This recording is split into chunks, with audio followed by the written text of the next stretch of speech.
Y eso ayudaba a que las orquestas tuvieran sus sellos, tenían su marca. O sea, tú oías el sonido de una orquesta y tú decías, ese es Olivencia, ese es Bobby Valentín, este es Sonora Ponceña. O sea, y ahí está intrínseco los diferentes arreglistas.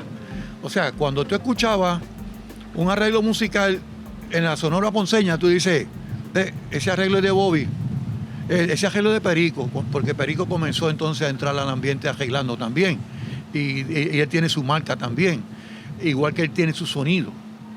Un solo de trompeta, ese es Elías. O tú oyes una sección de trompeta, decía, ese es Elías, ese es el Mario Ortiz. Y si se daba en esa forma, también se daba Miguelito Miranda, estaba en el Caribe Hilton con un Big Band. En el Casino de Puerto Rico había otro Big Band. Entonces, en diferentes sitios, pues los músicos, los muchachitos, los Luis Perico Ortiz, los diferentes muchachitos de aquel entonces, estaban ya tocando a los 14, 15 años con esos Big Band y tocando con los más grandes artistas que venían de Estados Unidos a Puerto Rico a ser acompañados por estos Big Band. Y estas orquestas tenían un sonido espectacular. La afinación, las articulaciones, la dinámica, era música en sí. Entonces tú ir a esos hoteles a escuchar esas orquestas era otra cosa. Entonces eso daba que los músicos fueron adquiriendo sus nombres también. Y ya tú querías que tu sección de trompeta te la hiciera, por ejemplo, cuando habla de Luisito, pues Luisito, pues él iba y todavía. Y él hace la sección completa. Uh-huh. Y a mí me cuentan, ¿sabes que nuestro hermano Luisito, pues, muy afinado? Me cuentan que los estudios, oye, ¿tú no podrías desafinar un poquito? No sé si te lo han comentado eso. Yo creo que hasta él mismo me lo comentó. Sí, y he dicho que a propósito creo que le bajaba un poquito algo para buscarle esa afinación, porque es que cuando tú aprendes lo correcto, se te hace bien difícil hacer lo incorrecto a propósito. Sí. Y Luisito, tú escuchas ahora mismo a Luisito y sabes que es él. Sí. Escuchas a Jan, y ese es Jan. Por más que me digan, y así por el estilo. Pero sí, y había trabajo en Cagua, había muchos pequeños nightclubs, muchos grupos, centros nocturnos, y habían diferentes grupos pequeños de 4 o 5 músicos. Algunos tenían las orquestas completas como los hermanos López, y eso se llenaban. Wow. Eso que dijiste sobre que cuando escuchas a alguien sabes quién es. Cuando yo tuve una conversación con Luis Perico Ortiz, eso es una de las cosas que él como que insistió durante la entrevista y durante nuestra conversación, y es algo que en lo que él cree fielmente, que lo más importante para un músico es encontrar su propia voz. Así lo llama él, su propia voz. Y es eso mismo. Yo creo que, pues, no sé si decir lamentablemente que eso ahora no sea tanta la prioridad como lo era antes. Pero eso mismo es lo que se refiere a él cuando tú dices que escuchabas a alguien y sabías que era Juancito, o sabías que era Luis Perico Ortiz, o el maestro Elías López. Tenían sonidos excelentes pero particulares de cada uno de ellos, ¿no? Igual Luisito ahora, quien se mantiene tocando increíblemente como siempre lo ha hecho. Y eso que hablas de la afinación es algo que he aprendido de él, tanto en mis conversaciones con él, como también en sus escritos, por ejemplo. Es el hecho de afinar con un afinador. Uh-huh. Porque cuando tú afinas con un afinador, tú estás afinando solamente una nota. Correcto. Entonces las otras notas están desafinadas. Uh-huh. Y es ese lo que él trae es que tienes que afinar con lo que está pasando alrededor tuyo. Con cada nota, cada instrumento técnicamente está diseñado de una forma diferente. Uno es más grande que otro, uno es un material diferente que otro, y qué sé yo. Y es el desarrollar el oído para estar afinado con lo que está pasando, y mientras se mueven las notas, algunos acordes afinan diferentes a otros, que si la tercera naturalmente va a salir más alta, que tienes que bajarla con el labio, todo eso. Cosas que aprendí de ti, de él, de mucha gente. ¿Tú recuerdas una vez que yo te llevé para que me hicieras coaching en una grabación que yo fui a grabar un solo de trompeta? Que fue en San Lorenzo. Yo creo que puede ser que me acuerde, pero eso fue hace mucho tiempo. Fue esto en casa de Pepe. Ah, para el sí, disco de para Mambo. el disco de Pepe, de la banda de Pepe. Ajá. Sí. Pues recuerdo que, no voy a decir los trompetistas, ya todo el mundo, pero uno de los compañeros me dijo, vaya, llevase la manteca de guabate para allá, para el solo. Y yo, no, yo llevé lo que tenía aquí y lo eché. Pero él me dice, yo le metí un Juancito ahí. Y yo le dije, pues yo le metí un 30. Entonces, hubo uno que fue estudiante mío y muy astuto al fin, le dijo, Pepe, envíame el track, y se lo llevó a la casa, que se fue Rolando. Sin vergüenza nos hizo trampa. Se llevó el track para su casa y allá le metió un solo y cogió a todo el mundo y le arrancó de la cabeza. Sí, Rolando. Nacho, me acuerdo. Yo todavía escucho ese disco. Sí. Estuvo muy bueno. Y eso fue un sueño de Pepe, grabar su propia banda. Pepe, un maestro de percusión que fue parte de la Escuela de Música de Cagua. Era el director de la banda de baile avanzada. Y él tenía un estudio en su casa y uno de sus sueños de siempre fue grabar un disco con esa banda, con los estudiantes. Y lo hizo y lo hicimos. Sí. En la Escuela Libre de Música de Cagua habían 3 niveles de banda. Le llamamos banda de baile por el género musical que grababa, para que todo el mundo sepa. Popular, ¿no? Lo que estamos, era música popular. Y entonces pues se tocaban mambos, hubo el grupo del maestro Jerry Crespo, que en paz descanse, pues él se dedicaba más a tocar merengue y todo esto, pues, pero entonces el grupo de él era la banda supuestamente elemental, pero era la banda de baile y tocaban los merengues. Entonces estaba Pepe, el maestro José Torres de San Lorenzo, Puerto Rico, muchos años líder de la sección de percusión de la Orquesta Sinfónica de Puerto Rico. Uh-huh. A él tú le ponías un tímpano, le ponías un xilófono, le ponías una tambora, un güiro, una clave y él te lo hacía. Pero entonces, por otro lado, estaba el profesor Bracero, que tenía una big band también, que tocaban jazz y todo eso, y también tocaba los diferentes mambos y todo eso. Esos eran los 3 niveles que había en la Escuela Libre de Música, en este concepto que le llamábamos bandas de baile. Bandas de baile. Que luego entró Simón y también trajo mucho repertorio diferente, sí, y bueno, y preparaba a los muchachos súper. Y o sea, como Simón preparando los conciertos y trayendo invitados, cantantes del patio, ¿no? Conocidos de acá. Simón, saludos. Simón Rivera tiene un poder de convocatoria único. Sí. Dado el testimonio por la gente de Fania, que fueron Adalberto y dice, ¿quién hace bajar a Papoluca desde Ponce a Cagua a ensayar un martes? Ni en los tiempos de Fania. Y Simón Rivera, Dios lo bendiga, porque le está haciendo un servicio muy bueno a la Escuela Libre de Música. Yo lo ayudo y lo apoyo en todo lo que puedo, porque es claro, un hombre que está bendiciendo a nuestro pueblo y desde Aguas Buenas, pues, desde que llegó a la Escuela Libre de Música como estudiante y como profesional, siempre tiene nuestro respeto. Saludos a Simón. Sí. Trinta, cuéntame, pues mencionaste al principio que llevas 44 años, alrededor de 44 años siendo director de la banda municipal de Caguas. Cuéntame cómo empezaste ahí, cómo fue que de momento, eres el director a los 20 y pico de años de edad. Yo tenía 23 años. Yo estaba trabajando en la Escuela Libre de Música como asistente de maestro y yo trabajaba con el Plan Z, como dije ahorita que fui nombrado, cuando comencé a trabajar que Charlie fue mi primer estudiante y ahí se siguieron uniendo los demás. Pero de momento surge la oportunidad de organizar la banda municipal de Cagua y me llaman del municipio y me dicen, queremos que tú reúnas, organices y dirijas la banda municipal de Cagua.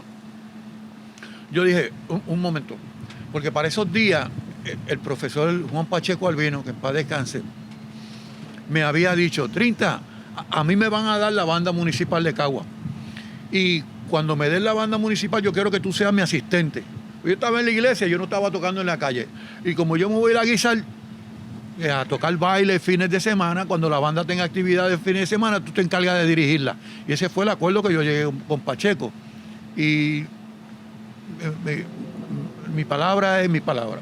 Entonces, cuando me llaman, había una lista bien grande, Maco Torres, Rafael Bracero, habían como 6 personas, y yo, pero mire, es que esos son unos profesionales, yo no puedo competir con ellos. En adición a esto, yo tengo un compromiso con el maestro Juan Pacheco, que Juan Pacheco me dijo que le van a dar la banda municipal a él para que yo sea asistente de él. A mí me reunió el señor Orlando Palga, que era el director del Plan Z, y su asistente era la señora Gina Mato. Siempre recuerdo también esos nombres. Y recuerdo que estaba Riquillo Cerón, un señor que era pintor, que tocaba bajo en la Orquesta Filarmónica de Puerto Rico y que casualmente era íntimo amigo de Bracero. Entonces, el Riquillo estaba en esa reunión y dijo, no, yo no acepto eso. Yo no lo acepto, esos maestros tienen más experiencia que yo y yo no quiero. Riquillo Cerón aprovechó cuando yo me fui a ir, ellos me dijeron, de todos modos, piénselo y nos contesta después. Entonces Enriquillo Cerón se fue conmigo y él fue el que me convenció. Me dijo, lo que pasa es que tú le tienes miedo a esto, porque para aparecer en la página 70 del periódico de la semana, tienes que meter mano. Ahora, si quieres aparecer en la primera plana, pues mata a uno por ahí. Wow. Y aparece en la primera plana. Pero para aparecer en la 70, tienes que pagar un precio. A eso es que tú le tienes miedo. Y yo no tengo miedo. Es que yo... entonces me tocó mi orgullito y dije, yo lo voy a meter mano. Eso fue una historia... Después de eso había habido unas promesas de unos alcaldes que se lo habían ofrecido a uno, se lo habían ofrecido a otro.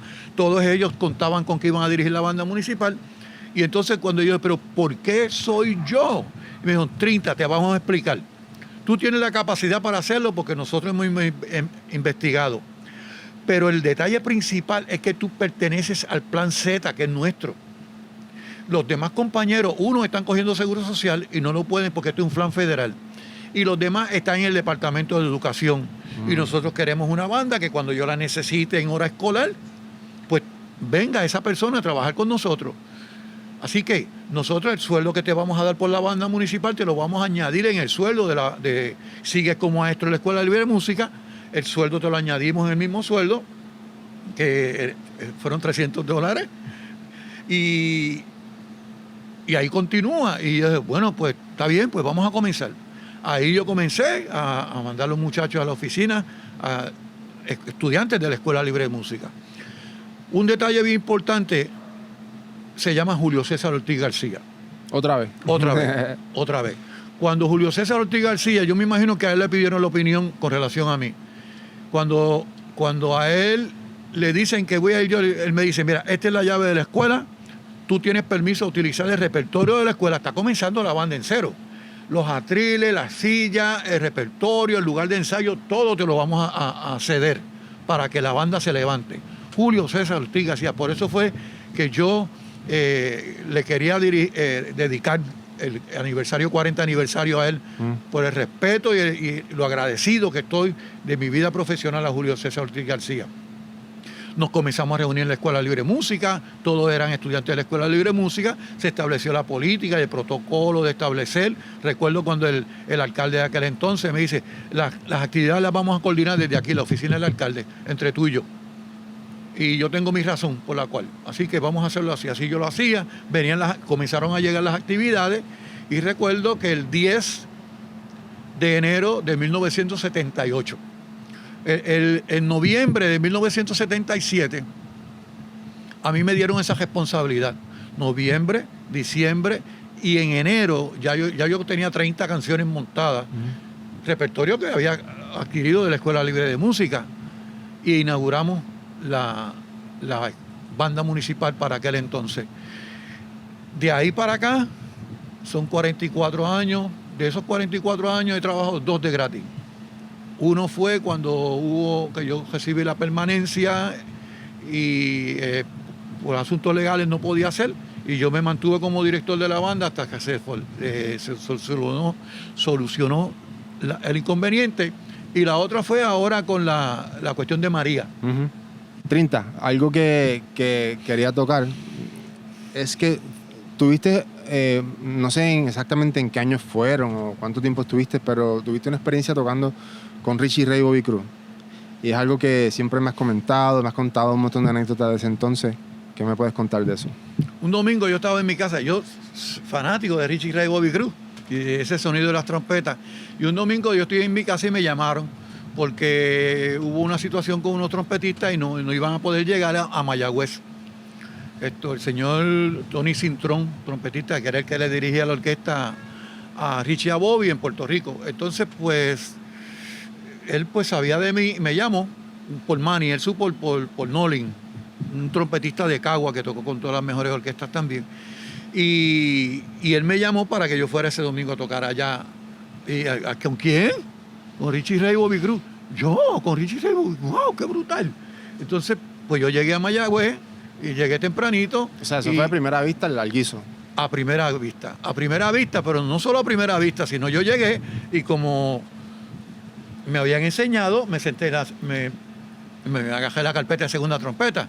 Y él me dice, no, maestro, usted va a tocar primera trompeta. Y yo, pero chicos, yo estoy a primera vista. Yo le voy explicando en el camino, nos vemos. Wow. Y mi primera experiencia con Richie Ray y Bobby Cruz en Mayagüez fue a primera vista. Pero el estilo yo lo conocía porque soy fanático de ellos. Luego de eso surgió algo que ellos decidieron cambiar el director en Puerto Rico y me llamó Bobby. Y Bobby me dice, mira, Trinta, queremos que tú te hagas cargo de la dirección de la orquesta. Y yo le dije, mira, no, yo no puedo hacer eso. Y le expliqué, mira, hay una fidelidad. Y me dice, lo que pasa es que si tú no lo haces, lo va a tener que hacer otra persona porque nosotros tenemos nuestras razones. Y yo, bueno, maestro, pues yo me quedo con ustedes. Y ahí comencé a dirigirle a la orquesta. Algo distinto de antes, ahora, es que a mí Richie y Bobby me mandaban la lista de las canciones. Y me decían, esta es la música que va. Ya yo tenía todo el repertorio acá y yo organizaba la orquesta de Richie Ray y Bobby Cruz. En el ambiente cristiano, todos los conciertos que habían, yo los iba a dirigir. Y ellos llegaban el día del concierto y yo le entregaba la lista y le dije, Richie, tócalo como en el disco y no vamos a tener ninguna clase de problema. Entonces estábamos tocando, Richie me daba las señales a mí, yo llevaba una primera trompeta y yo a veces tocaba segunda o tercera, dependiendo cómo fuera la situación. Y entonces, pues, yo le dirigí a la orquesta y estuve alrededor de 4 o 5 años dirigiendo la orquesta de Richie Ray y Bobby Cruz. Para mí fue bien formativo porque pude hasta viajar con ellos. Y, o sea, y fue la primera experiencia que yo tuve de ir, como me estaba diciendo ahorita Ángel, que hacer un viaje un día para otro, que te llegue el pasaje, llega a Miami, en Miami te monté en otro avión, fuiste a Chicago, tocaste en Chicago, viniste y ya el lunes estás de nuevo en Puerto Rico. Sí. Pues esa experiencia la tuve varias veces con ellos y fue bien formativa por haber trabajado con ellos. Tremenda experiencia, sí, siempre Sí. Me recuerdo de todas las anécdotas que me contabas de ellos, sí. Y bueno, vamos a ir terminando, pero obviamente entro yo en ¿cómo se dice? En la foto, como quien dice. Pues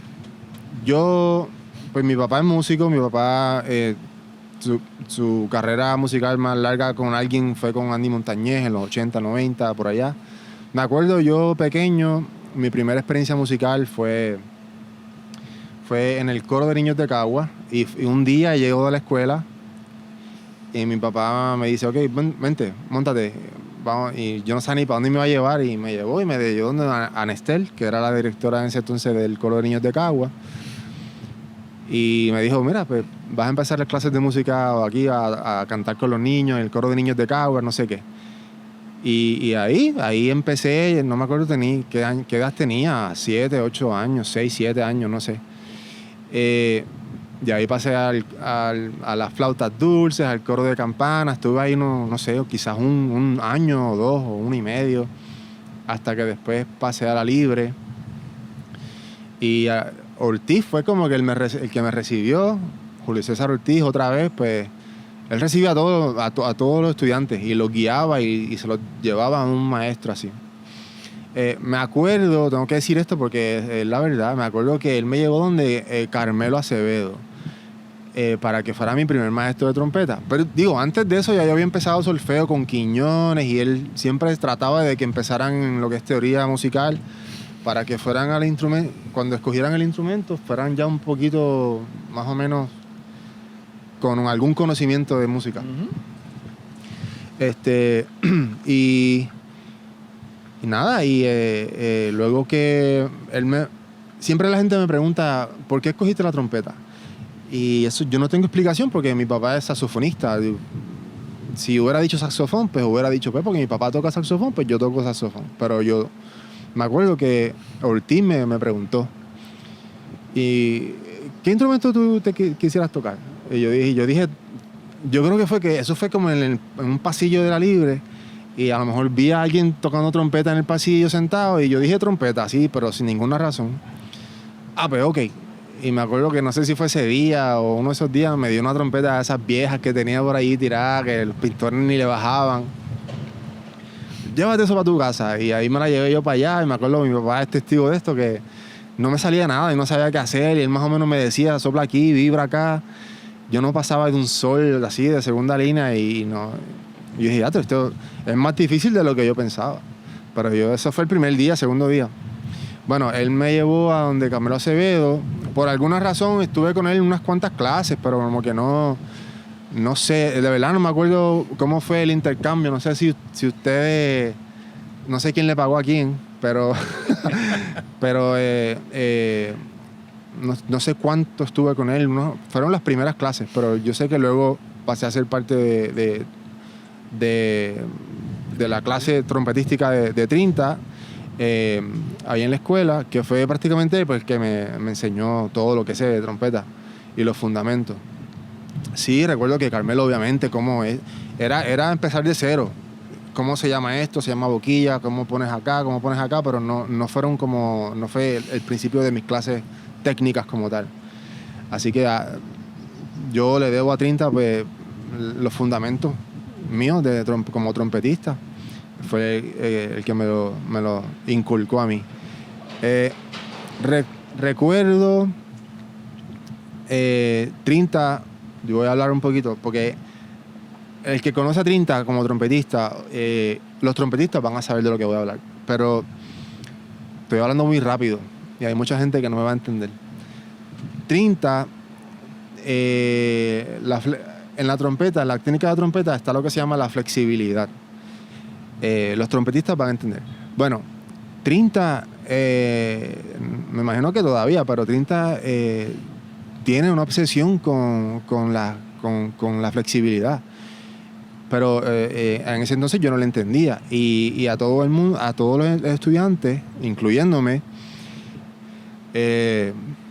siempre la página 42 del Arbanz estaba presente en todas las clases que tú tomabas de trompeta con Trinta.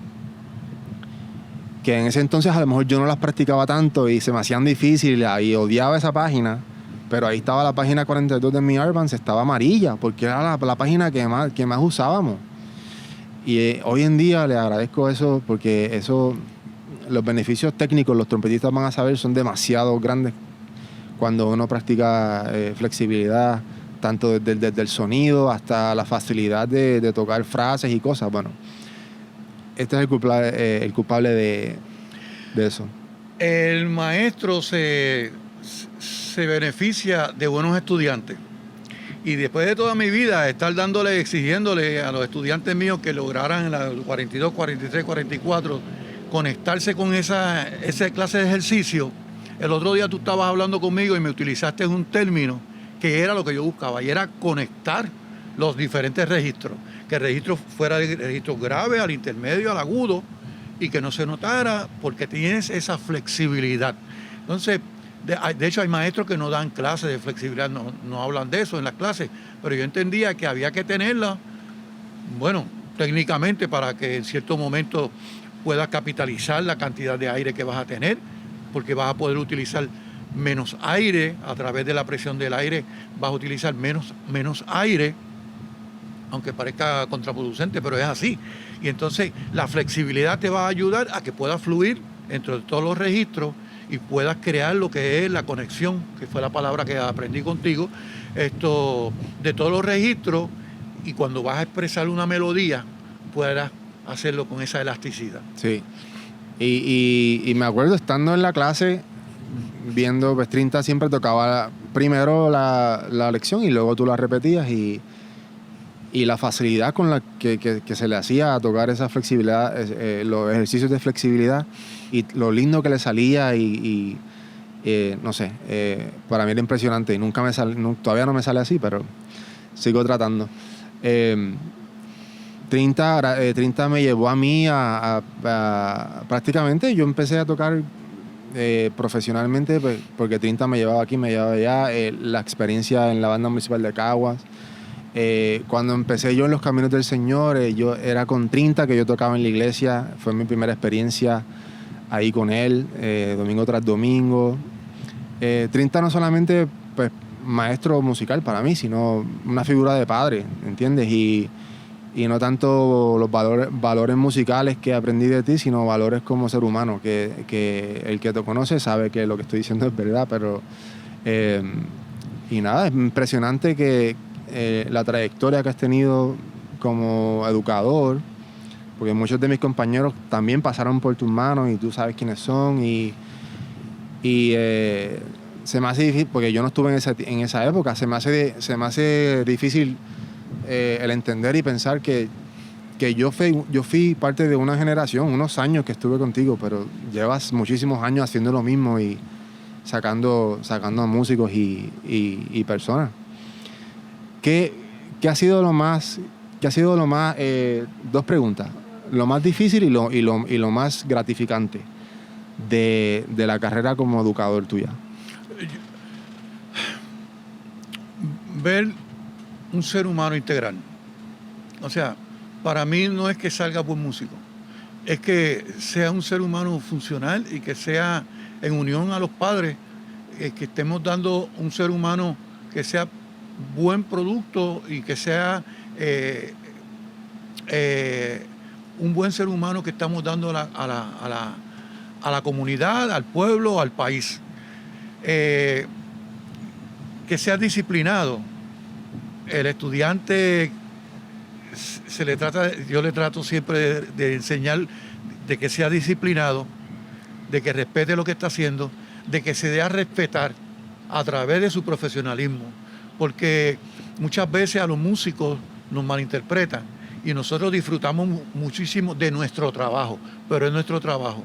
Pero para esto hay que darse a respetar siendo un profesional.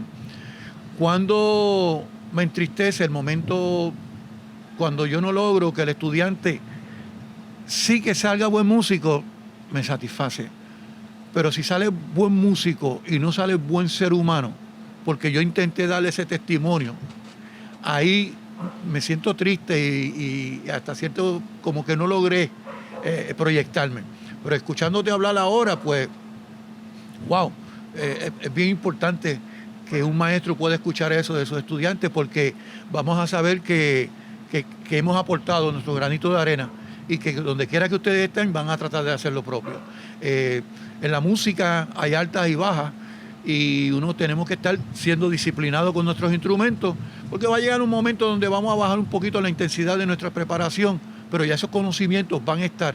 Y incluso las grabaciones que hagamos, los diferentes trabajos. Y en el caso mío, la última palabra que estoy aplicando, yo no creo en los maestros de música que son estériles. O sea, si tú eres maestro de trompeta, ¿quién es tu estudiante de trompeta? Dime uno. Porque si tú eres maestro en una institución educativa y no tienes estudiantes que se proyecten desde el punto de vista de lo que tú le enseñaste, yo considero eso un maestro estéril. Tenemos que parir. Y Dios me ha bendecido con eso. O sea, yo tengo 25, el número es más alto, pero entre toda la historia de la Escuela Libre de Música, por lo menos 25 estudiantes que han pasado, que están tocando en primera silla. Le doy gracias a Dios que fueron estudiantes conmigo, estudiantes míos, y siguen trabajando. O sea que lo más satisfactorio para mí como maestro, verlos que florecen, que siguen con la disciplina y que siguen siendo buenos seres humanos, productivos para la sociedad. Cuando puede ser buen músico, pero no buen ser humano, pues entonces ahí no me siento muy victorioso. Ahí lo tienen. Dos últimas preguntas para cerrar. Y yo sé que, bueno, esto se fue rápido y podemos hablar tres horas por ahí para abajo de todo de todo el material que hay. Pero dos cosas que siempre pregunto al finalizar, ¿verdad? Estas entrevistas. Una pregunta para ti, que se me hace raro de preguntarte esto, porque obviamente, o sea, tuve una experiencia, le hice esta pregunta a un compañero que sabes quién es y para mi sorpresa le tocó mucho esta pregunta. Que a la mayoría no le toca, sino que piensan, la contestan y ya. Pero esta persona pasó por una situación que esa pregunta le llegó pero es una persona contemporánea conmigo, o sea que no me estuvo raro preguntarle, pero a ti, que eres una persona que respeto y que te veo como padre también, se me hace medio raro preguntarla. No es nada del otro mundo. ¿Qué le diría el 30 de ahora al 30 de los 20, cuando estaba empezando la banda municipal, de los 20, 21, 22 años? Ahorita yo venía hablando con Ángel. Yo tengo 67 años y Ángel tiene 60. Cuando Ángel entra a la banda... Mira, ya se enfogonó y se va a ir ahora. No, Lo delataste. aunque aparente 40, tú sabes. Pero es la realidad, tú sabes. Cuando yo comencé a dirigir la banda municipal de Cagua, yo tenía 23 años. Yo era un joven y estaba comenzando a tocar y a trabajar y a viajar y a todo esto. Entonces, cuando yo me veo frente a estos 30 músicos, yo no entendía ni me pude dar cuenta que los que tenían frente mío, yo tenía 23, aquel tenía 18, aquel tenía 19, incluso 20 años. O sea, ¿qué yo le diría a ese 30? Chico, vete a janguear con tus panas, vete a disfrutar, porque vas a perder unos momentos que no vuelven para atrás. Y en aquel entonces, no es que me arrepienta, pero sí me perdí muchos años, porque yo tenía que ser el ejemplo. Yo era el director de la banda municipal de Cagua, con 23 años, 24 años, 25 años, y entonces los muchachitos estos, que ahora yo los veo que son mis compañeros, porque todos están jubilados. Wow, pero definitivamente... Esa respuesta no me la venía a venir. 30, le diría al otro 30 que se escogote en la calle, que janguee. Disfruta. Que disfrute. A otras cosas. Bueno. No, mentira. Es verdad. Bueno, si lo estás diciendo es por algo, porque el tiempo pasa y no se da cuenta. Yo estaba diciéndote antier que estábamos comiendo... Wow, el año que viene yo cumplo 20 años de salir de la high y de entrar al conservatorio. Y me pegó 20 años. Mira, Omar, hay un detalle bien importante. Tu papá me dice usted a mí, él no se da cuenta. 30, usted, ¿verdad? Y es desde ahí, desde esa época. Y somos compañeros, tenemos prácticamente la misma edad, tú sabes. Sí. Pero que se estableció desde ese momento, Noel, 30, pero 30 me dice tú, pero él me dice tú, Noel Merced, el maestro de la banda elemental de la Escuela Libre de Música por tantos años y asistente de director de la banda municipal de Cagua, Noel Merced. Y muchos de ellos pues me dicen 30, pero me dicen 30 como usted, no 30 tú. Igual yo, así, yo siempre te digo 30 y es por eso. Como, sí. No sé, creo que fue como que la primera impresión cuando te conocí, quizás que era niño, cuando me llevó Ortiz a donde ti, Ortiz te decía 30 también, y pues así aprendí, pero es por respeto, obviamente. Sí. Y muchas veces, pero si el motivo edad hubiese estado en el camino, pues entonces pues ya era más janguear y todo eso, pero no fui de janguear ni todo eso, y así que se ha mantenido eso. Pero ellos, algo que yo le doy gracias a Dios es que tú fuiste estudiante mío en el Colegio Bautista de Cagua. También, sí. Después ibas a la Escuela Libre de Música y después nos bebíamos por la noche en la tarima. Y yo sé que tú veías el mismo de por la mañana, sí, por la tarde y el mismo por la noche. Sí. Ahorita estabas hablando de cuando comenzaste a tocar. Cuando Omar comienza a tocar, yo lo llevaba a los sitios a tocar conmigo y me decía, maestro, deme su número de teléfono. Y yo dije, dale su número de teléfono. Y yo le pasé todos esos números y de momento dejaron de llamarme. Entonces lo estaban llamando a él, porque yo le pasé todos los guisos que me llamaban a mí a él, porque yo entendía que ya él estaba haciendo el trabajo. De hecho, lo estaba haciendo, yo estaba ahí velando la güirita, tú sabes. Pero eso habla de formar y de darle la oportunidad a los jóvenes, a los que se están levantando, y posicionarlos para que puedan seguir floreciendo. Y un ejemplo de eso eres tú. Y gracias, siempre agradecido. Y de 30 aprendí, y es algo que siempre hablaba en los ensayos de la banda municipal, en los ensayos de la escuela, inculcarle a los estudiantes el valor de ser agradecidos con sus maestros. Oh, sí. Siempre, donde quiera que se paren, decir y honrar sus maestros. No un maestro, sino todos los maestros que tuvo, ¿no? Y también el otro valor es de decir el nombre completo con los dos apellidos, porque madre tienes. Pero lo que pasa es que mi nombre es muy largo, entonces por eso ya lo tuve que acortar, porque... Sí, pero sí, yo digo que soy Omar Martínez y la gente no sabe que me llamo Ángel. Y desde chiquito me decían Omar porque, pues, como él se llama Ángel, si alguien decía Ángel, pues los dos íbamos a mirar, ¿entiendes? Okay. Pues, y Ángel Omar Martínez Delgado es muy largo. Pero ya muy tarde va a cambiármelo, así que... Sí. Última pregunta, 30, para cerrar. ¿Qué consejo le darías a jóvenes o gente que quiere hacer de la música, pues, su vida y vivir de la música? Y eso es algo que siempre le pregunto al final a todo el mundo. Me sorprendo de todas las contestaciones diferentes que salen, pero ¿cuál sería tu consejo? Si decidiste ser músico, estudia música. O sea, yo le tengo un respeto y una admiración a los músicos que son músicos de oreja, que no leen música. Yo los respeto. Pero el músico completo es el músico que lee música. Por ejemplo, nosotros estamos aquí, nosotros 4 estamos aquí, y a nosotros nos pueden llamar a una orquesta ahora, nos dan los papeles y comenzamos a tocar, porque sabemos leer música. Por saber leer música tenemos los conocimientos teóricos, y esos conocimientos teóricos nos ayudan a que podamos proyectarnos como maestros. Los conocimientos teóricos nos ayudan también a poder tocar de oreja, pero el músico de oreja no puede sentarse en un atril a tocar a primera vista. Si quieres ser músico, primero que todo, piénsalo bien. Sé disciplinado. Día por día tienes un compromiso hasta que la muerte lo separe con tu instrumento. Séle fiel a tus maestros. Serle fiel a tus maestros es algo que lo estableció el mismo Jesucristo. Y yo no me canso de hablar bien de mi maestro Julio César Ortiz García. Por lo mucho que me lo ayudó, él me ayudó a mí. Y cada día recuerdo. Y lo máximo que hubo fue la disciplina y el plan de estudio diario para prepararme como instrumentista para poder salir adelante como debe ser. Ahí lo tienen. 30, gracias Gracias a ti, Omar. Por sacarte el tiempo para hacer esto. De verdad que súper especial para mí esta entrevista.